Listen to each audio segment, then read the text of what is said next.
Employment rate in Nigeria at the end of 2020 rose to 33.3% from the 27.1% recorded on the second quarter of this year.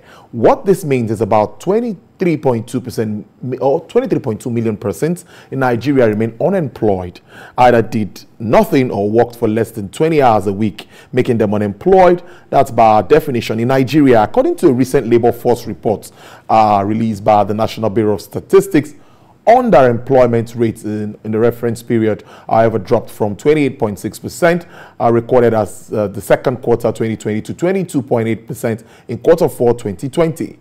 In a country where over 23 million people are out of job, where only few of the working paying taxes to government, what is the impact of the rising unemployment rates on tax revenue at this time? I told you earlier, I have Dr. Titilayo Fowokan. She's a chartered tax practitioner in Nigeria. Let's leave it at that for today. Thank you very much for your time, Dr. Fowokan. I appreciate this. Thank you, Tolu. It's great to have you. Yes, I saw that when I was reading out those figures, you were already looking at it. 23 million people. When I was expecting these figures yesterday, I told my colleagues, I said, unemployment rate is going to be out again. Let's see what it looks like. From 27 to 33. Were you expecting this, or what were you expecting? Thank you, Tolu. I won't say I was not expecting this. Because looking at the peculiarity of 2020, we had the COVID-19 pandemic that strike everywhere globally, and it's not something that's just Nigeria alone. We know it's affected other countries. A lot of people lose their jobs, and our peculiarity had to come up in this whole matter. So it's something that is expected, though we may not say that we expect it to be that much, but it's expected. Let's now look at the impact on the age group. Let me just stay at 15-24, 53.4%, 25-34. Just in your assessment totally, how do you see this affecting our growth? Our population continues to increase, and we don't have enough jobs to, those of us that even have jobs are trying to hold it so strong. So you don't lose it. Honestly, I tell you. So how do you see this affecting the entire economic projections? For me, I think we have a great work in our hands. Our government needs to quickly come to rescue because we have just seen the NSAS, and this is telling us another thing again. If unemployment rate keeps on going on like this, and our workforce, over 60% of the working population are less than age 34.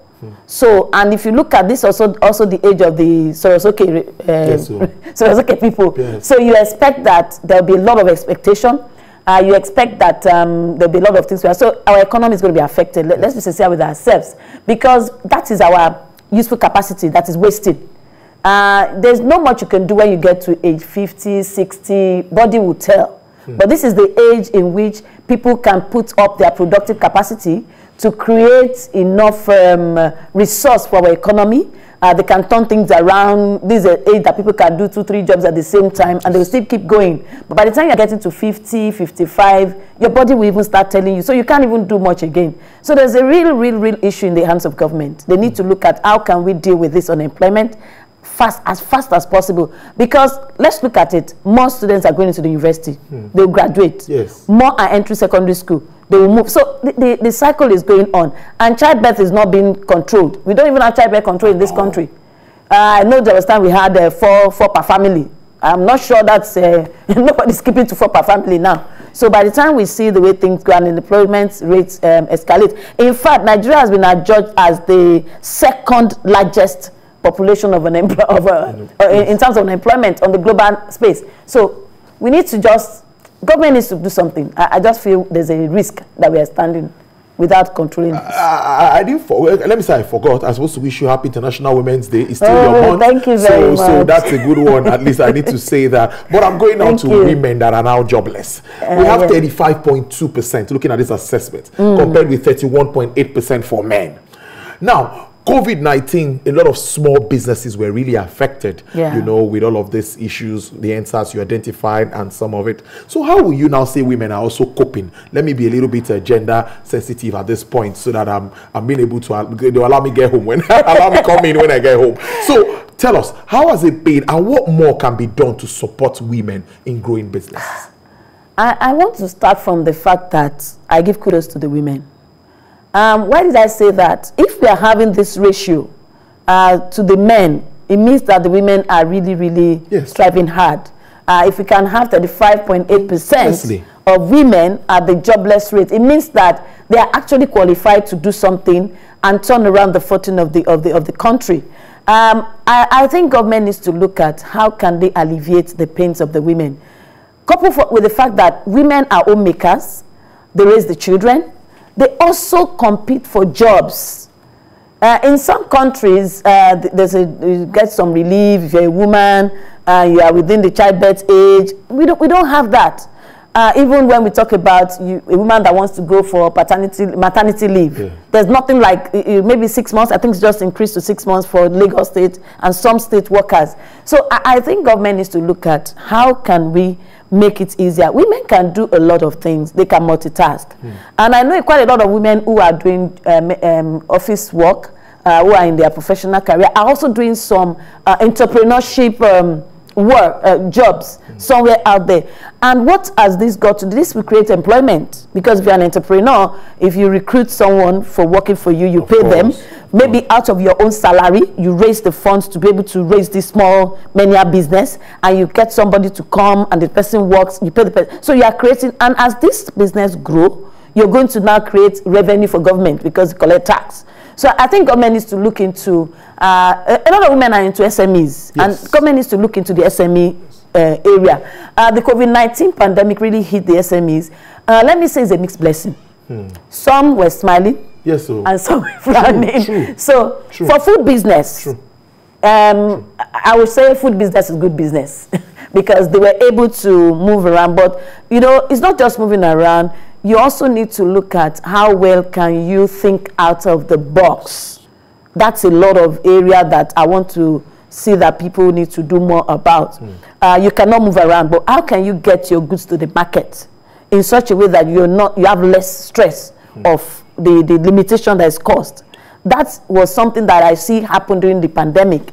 Quite a lot of people, women, you now have somebody that will tell you, you want rice, you want this, they will get your order. They go to the market at once. They know who has ordered for what, and then you get delivery at your doorstep because there was that relief for food. So it was really, really, really a time that we can have people that will be able to do that. That's it. So it's something that we think we can encourage more. We can encourage that the more.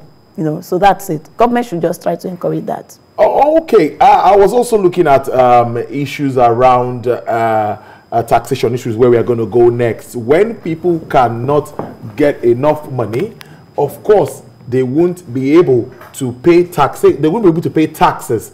So if we run businesses or small businesses, small or big businesses, and we cannot make money, how do we now pay tax to government? So is this not going to affect revenue of government? It will. Let's be sincere with ourselves. I want to take an example of my 12 market. Good. A lot of things enter my 12 market, from the trailer of tomato, pepper, packaged goods. And the first is, do we have a data of what goes into that market? Do we have a data of the income generated from people that sell in that market? That's the informal sector. And it's a major, major challenge. We have over 65% of government revenue locked up in informal sector. But how can government harness that resources? It's an issue. I know Lagos State started to do what we call Ibile Hub. You know, it's just like trying to make you to pay some things, you know, trying to come to your local environment. But that may not be very effective in the absence of data. And education. You don't have data, and people don't even understand. People think that tax is putting a burden on them. And a lot of people, well, nobody wants to pay tax, let's put it that way. It's like you're pulling off somebody's hair, and the person is like, oh, this is painful, and that's how tax is. But we're saying the data is not there. Do they even know what to pay, when to pay, how to pay, where to pay? That's also another area. Now, that means government needs to devise a means to go to them if they don't come to government. And you cannot go to them without you knowing how to deal with them. Let's take, for instance, the local government collects 50 naira. Is that tax? You say, no, it's levy. Levy. So the levy goes to the local government, the tax goes to the state government. So there are times that state government find it difficult to collect the taxes, but the local government can collect their levies. What do? They are there with the people. So we need to migrate from seeing tax as being far away to coming close to the community, coming close to the people, feeling the pain they are feeling, and knowing how to get them to still pay the little that we can get from them. Let me put it that way, because we can get much. But let's even start from getting the little. You get a little, a little, a little. As the culture changes, you get more. But we first need to get that change in culture of paying taxes. A lot of people don't want to part with their money. Yes. Most employees will tell you that, look, you're taking this chunk of my salary, and I'm still going to buy my fuel for the generator. The road to my house is bad, and they can't all these things.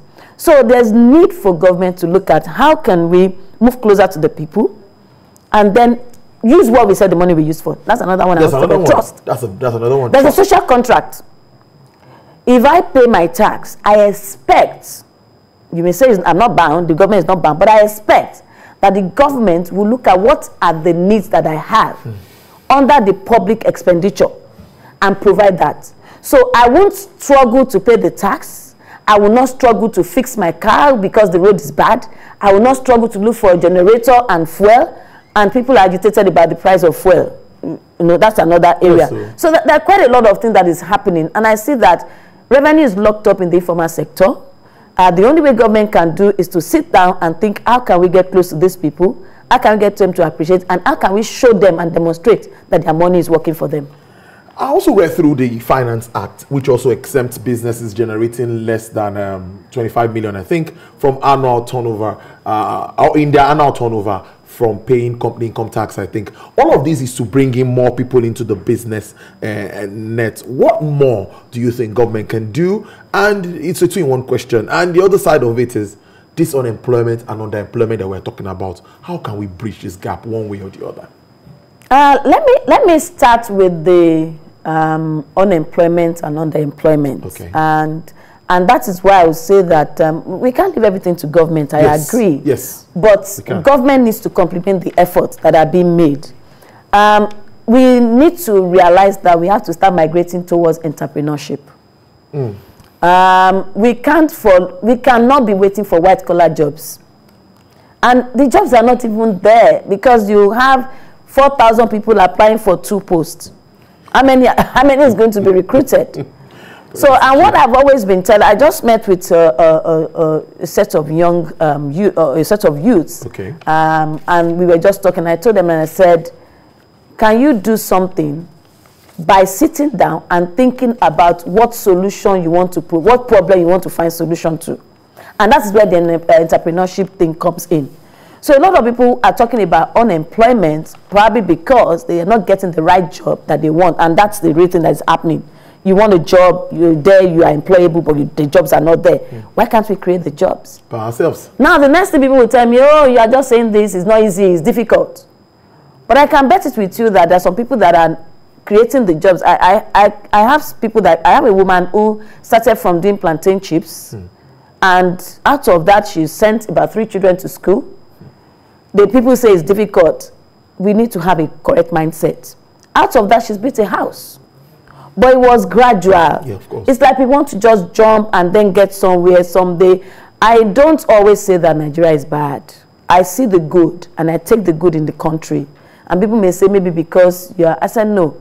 From my early age, I've always said I want to see the good in Nigeria and harness the good for my own benefits and benefits of those around me. So I think people should think along the line of what problem can we solve? Someone just called and said, you don't need to go and get your food again. We have food. Just invest in the food, and every day you are guaranteed of getting food every month. Though it's not everything that is rosy that you jump into, but at least you can still think through the sense in what they are saying and see how solution can be provided. I think agri sector, it's really, really, really an area we should look at. We should look at the agri sector. With the coronavirus and everything, our life has been changed, new normal. So you are now looking at how can you project yourself in the IT world. It's expensive, fine. But we have the Instagram, we have the Twitter, and no matter what, at least an average person has an Instagram page. Yes. So the question is, how many people go on Instagram? even though I don't go there, but I can sleep and I see something that comes up and I say, oh. And you go through and just, listen, I've had to just call people through Instagram. True. And I said, this thing, I need to see what it looks like. And they said, we can meet us here. So people just need to start thinking of how to cope or how to adjust the way they do things in this new normal. Now, from the other side of it, I think you were talking about the SMEs, the 25 million. Yes, 25 now, million. Quite a lot of people don't. In fact, let me tell you the truth. I've met with SMEs, and they don't even understand this your tax thing. Honestly. They don't. They'll be telling you that you are giving us unnecessary burden. So what I do is I try to come to their level. I explain to them, if you are buying and you are selling, this is the tax that will affect you. And this is how to calculate it. But they will tell you that business is not good. The environment is difficult. And that's where government needs to come in. What can we do? Government should look at the sector-based. Maybe we want to face agric. Anybody in agric, and that's what this finance sector has. I must give kudos to what government is doing. And finance sector have said, we are giving you for agric sector, agric production, primary agric production, whether it's crop, whether it's livestock, you're getting some tax relief, tax incentive. You can get your pioneer for maximum of 4 and 2 years, 6 years. So it's a way to get to where we want to go to, but we're not yet there.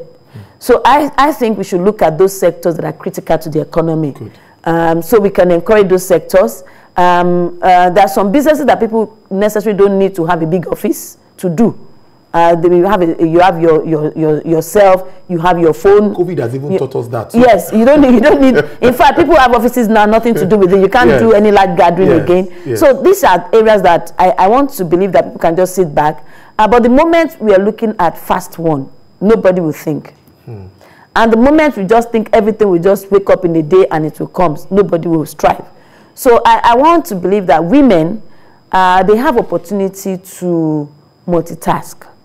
And they can also think of what can I do to meet the need of my family. And that need of your family can be extended to the need of your community. And by so doing, okay, for instance, we have fish. Fish is a very good protein. How many people can think of, can I just smoke fish, pack it, and then sell? Oh, I can sell smoked fish, fresh protein, good protein, and then they just say, by the time they tell me, one tell one, and I help to still say, I taste it is good, I refer to someone, and a lot of people can make it through referrals. If you wait for somebody to advertise for you, then you're probably not missing it. So referral, entrepreneurship, thinking out of the box, and government giving a very conducive environment for these SMEs to thrive. Tax education is important. There may be need for tax amnesty. Some of them have done some things out of ignorance. Is not an excuse, but let's be sincere. It's technical. Not everybody understands. So maybe some level of tax amnesty has been done in the past. I want to appreciate government for that. It can still be done again for some set of people that are genuinely not aware or are genuinely do not have understanding of what to do. And with that, we are able to put more people into the tax net and revenue can come in for government. It's really interesting, but you know, time is always running on television. Dr. Titi Fowokan, chartered tax practitioner, I thank you very much for your time. It's really not easy driving through Lagos traffic. So I appreciate it when you're here. My team also appreciates your time on the show. Thank you very much. All right. Thank you.